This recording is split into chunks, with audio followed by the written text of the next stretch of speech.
Hi everyone, आप सब कैसे हैं। हम आशा करते हैं आप सब अच्छे होंगे। और हम अभी आ चुके हैं नदी पर। देख सकते हैं पीछे में कैसा नदी है और पूरा जंगल है। मतलब बड़ा नदी नहीं है, ये जंगल से आया हुआ नदी है।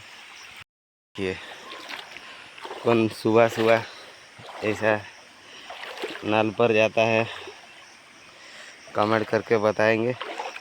ज़्यादा पानी नहीं है, वो दूसरे तरफ पानी ज़्यादा है और इस तरफ थोड़ा कम है।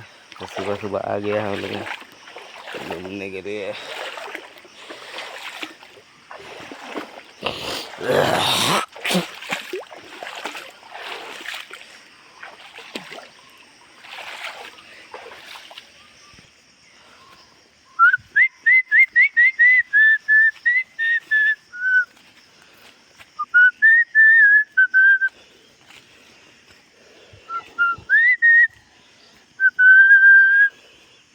ये देखिए पूरा एवरग्रीन।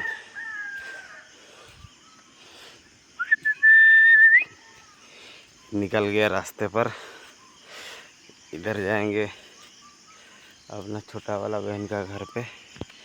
इधर गांव से बाहर जाने के लिए, मतलब मार्केट में थोड़ा जाने के लिए ये रास्ता है।